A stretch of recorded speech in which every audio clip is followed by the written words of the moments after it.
If anyone tells you that there's one secret trick to some great achievement, your bullshit detector should go off. That's not how life works. One of my favorite quotations is from Beverly Sills. Quote, "There are no shortcuts to any place worth going." End quote. Great achievements are the result of the confluence of multiple factors. There are never shortcuts, no secret tricks, no magic bullets. With respect to our topic of sleeping better, the previous video covered a number of important physical factors that foster it. There were more that I deliberately didn't mention, such as selecting the right pillow or sleep position. Furthermore, I didn't go into much detail. For example, what does too little or too much exercise really mean? It's not that I couldn't mention other factors or go into greater detail. Remember, the goal here is simply to point you in the right direction. Your still being here in this fifth video demonstrates that you have the smarts to do what needs to be done should you commit to doing it. So, permit me to proceed and consider a number of mental or psychological or even emotional factors that foster sleeping well. Imagine that you're tired and walking alone some evening. What would you naturally do if you really wanted to sleep? Simple. Stop doing and be still. It might not be wise to do that. You might lie down and not be safe, warm, or comfortable. You might be cold. However, that's what you should do, isn't it?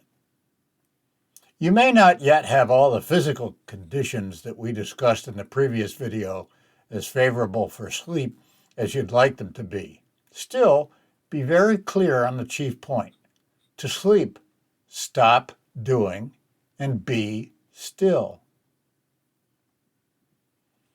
After watching the previous video, perhaps you've looked at your own sleep habits and realized that you might benefit from making some changes about what you do or don't do when it comes to promoting a good night's sleep.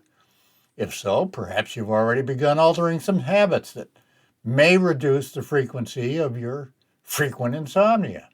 If so, good for you. Now let's transition from the physical conditions that affect sleep to the mental ones. Each of our bodies is unique.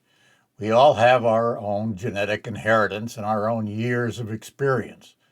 When it comes to physical well-being, I happen to believe that our present results are something like 30% genetic and 70% from the conditioning of our experiences. If that's roughly correct, our DNA only sets the limits, but most of what occurs is up to our environment, at least insofar as we're able to control our environment and how we deal with them. Most of what physically occurs now is up to us. The everyday world of becoming that we inhabit is in incessant flux. Nothing stays the same. You already know that, but it's good to remind yourself of it.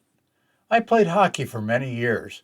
I made it a habit to think, or to try to remember to think, each time before stepping on the ice, that what was about to occur would either make me a slightly better hockey player or a slightly worse hockey player.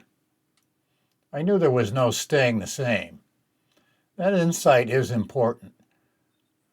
Furthermore, we never know how much what will occur in the future will resemble what has occurred in the past.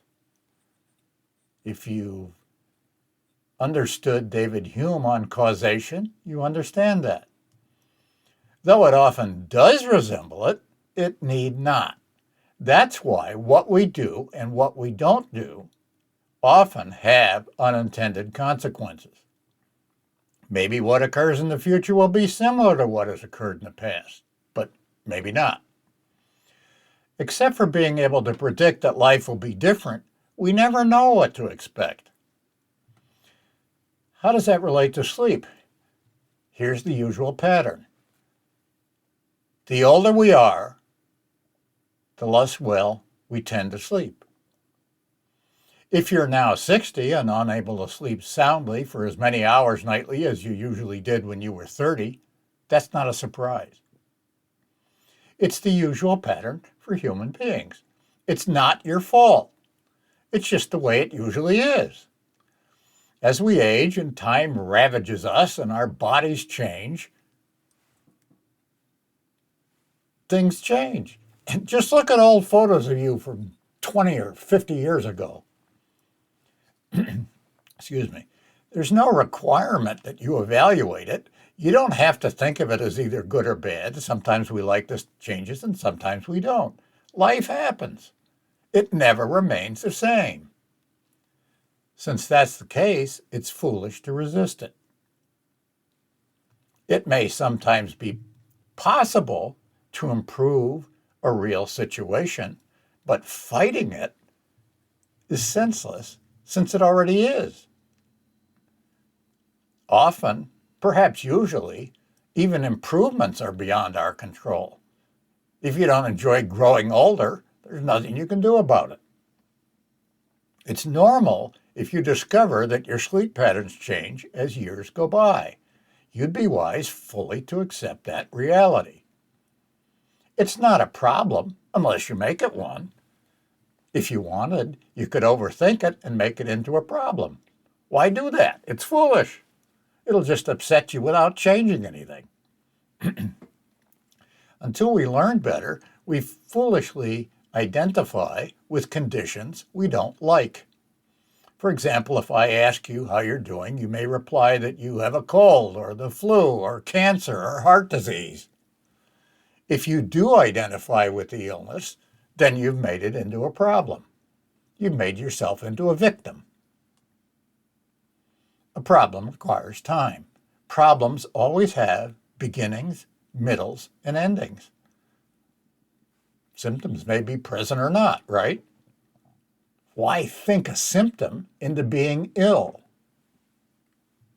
Let's test your willingness to be open-minded. Why? It's impossible to elevate the quality of your life without elevating the quality of your thinking. If you remain fanatically stuck on your beliefs, you simply won't live better in any important way. Think of yourself as being voluntarily confined to conceptual prison. Let's break you out. And don't be surprised if your sleep life improves. Ready? Permit me to encourage you to think about the possibility that there are no problems. If problems require time, and time is an important delusion, then there are no problems. It may seem absurd to you that time may not be real, but many philosophers have questioned its existence. Everyone agrees that time seems to be real. The issue is whether or not that appearance is only just an appearance. Is insomnia a problem for you right now?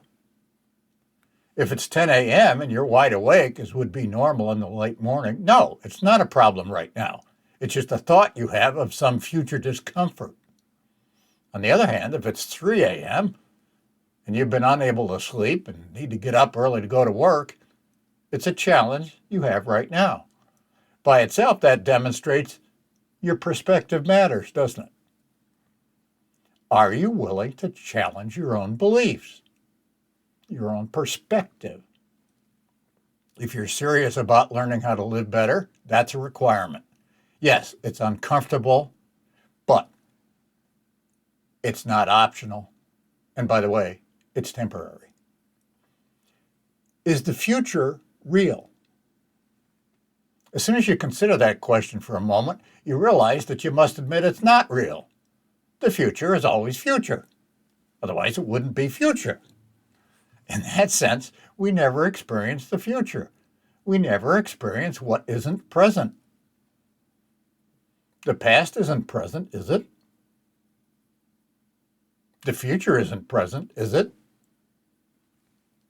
Do you begin to understand how it's possible to believe that time isn't real? There's now and supposedly not now. In other words, the past or the future. the past and the future, not now. However, since there's no past experience or future experience, what is the cash value of claiming that there's present experience?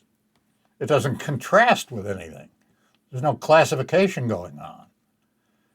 If you're lying awake worrying about what might happen in the future, or about something that has already happened in the past, you're stuck thinking about what isn't real. That's the source of racing mind insomnia.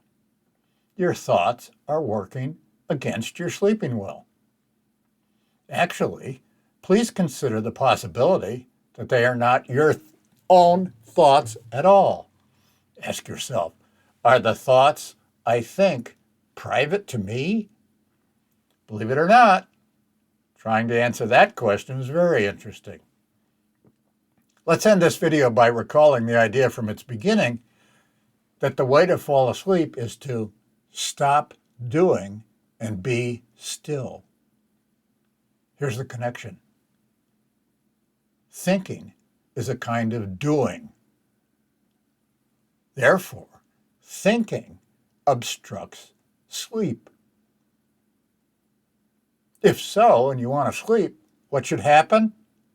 Stop thinking. Stop thinking and be still. Are you looking forward to more on this next time?